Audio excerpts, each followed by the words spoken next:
Assalamualaikum warahmatullahi wabarakatuh. Di bab kelima kali ini, saya akan membahas tentang merawat kolam customer. Mengapa kita perlu merawat yang namanya kolam customer? Sebagaimana kalau kita misalnya memelihara ikan. Apa yang terjadi ketika kita tidak berhasil untuk merawat ikan-ikan yang berada di kolam? Yang pertama, bisa saja ikannya mati. Yang kedua, bisa saja ikannya saling menerkam satu sama lain. Atau bisa saja ikannya dibawa lari oleh kucing atau binatang-binatang yang lain. Atau bisa saja ikannya lompat ke kolam yang lain. Jadi ini perlu kita lakukan dalam artian kita membuat calon prospek kita tetap berada dalam kolam kita sebelum nantinya kita memanen, pada akhirnya membuat mereka berujung kepada closing dan menciptakan customer tipe loyal customer dan juga tipe advocate. Adapun tips dan trik untuk merawat customer kita terbagi dalam dua bagian, yaitu merawat secara offline dan yang kedua adalah merawat secara online.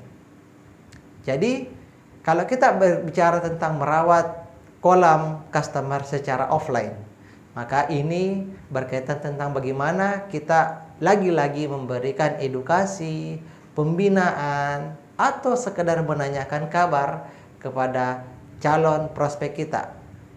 Bagaimana kita memberikan arahan-arahan, bimbingan-bimbingan, membuat mereka care, aware dengan kita, bagaimana kita menyapa mereka. Tanyakan kabar. Kalau ada yang sakit, mungkin kita doakan. Kalau pagi-pagi, kita tanyakan kabar seperti apa keadaannya saat ini. Kita doakan. Kalau misalnya ada kendala-kendala, ada masalah-masalah, kita juga berusaha untuk kasih solusi, kasih saran, minimal kasih semangat. Dan kalau misalnya ada yang wafat, kita turut berduka cita. Ada yang bahagia, kita ucapkan selamat. Ada yang ulang tahun, lagi-lagi kita bisa ucapkan atau mengirimkan ucapan selamat ulang tahun dan sebagainya. Seperti itulah salah satu tips dan trik untuk merawat customer kita secara offline. Begitupun juga kalau kita dalam berbisnis. Kalau kita bisa merawat yang namanya calon prospek kita, mereka akan setia dengan kita. Yang ujung-ujungnya sekali lagi kita berharap mereka akan membeli tanpa merasa dijuali. Seni menjual tanpa menjual.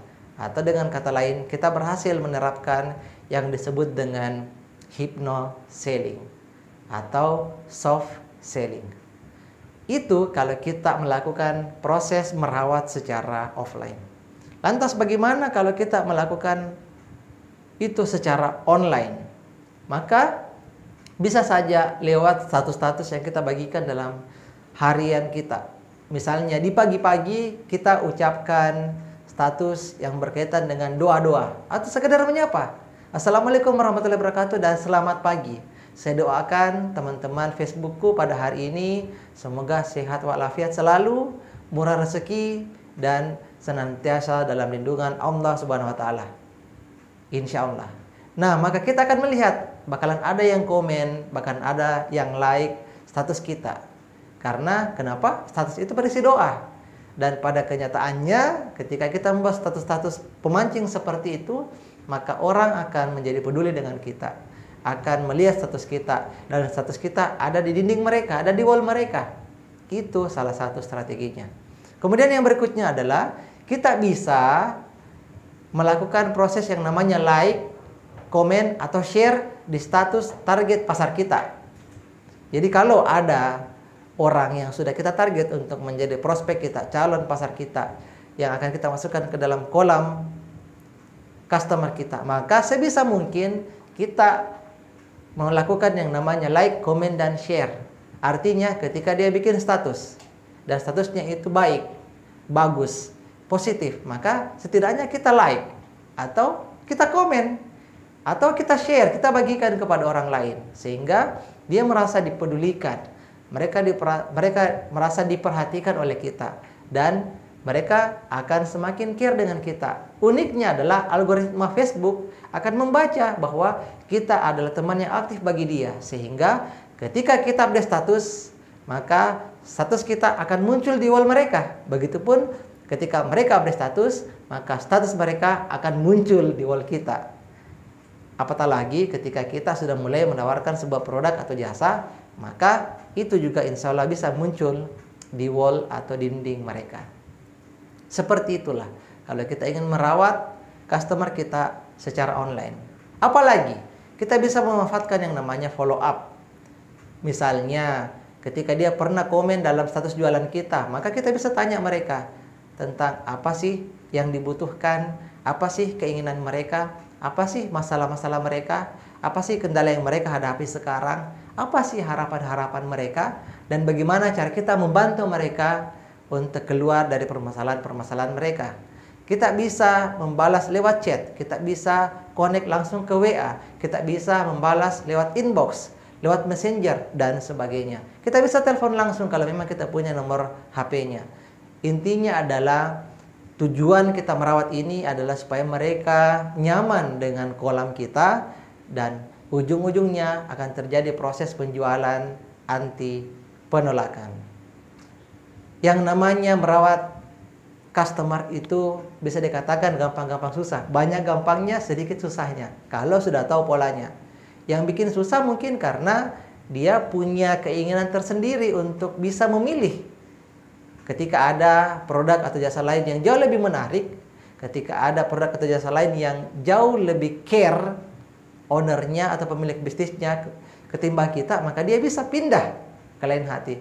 Tetapi kalau kita sudah tahu polanya, kita sudah tahu bagaimana caranya berkomunikasi dengan mereka, kita tahu apa yang menjadi basic needs mereka, kebutuhan mereka. Apakah kebutuhan secara spiritual mungkin?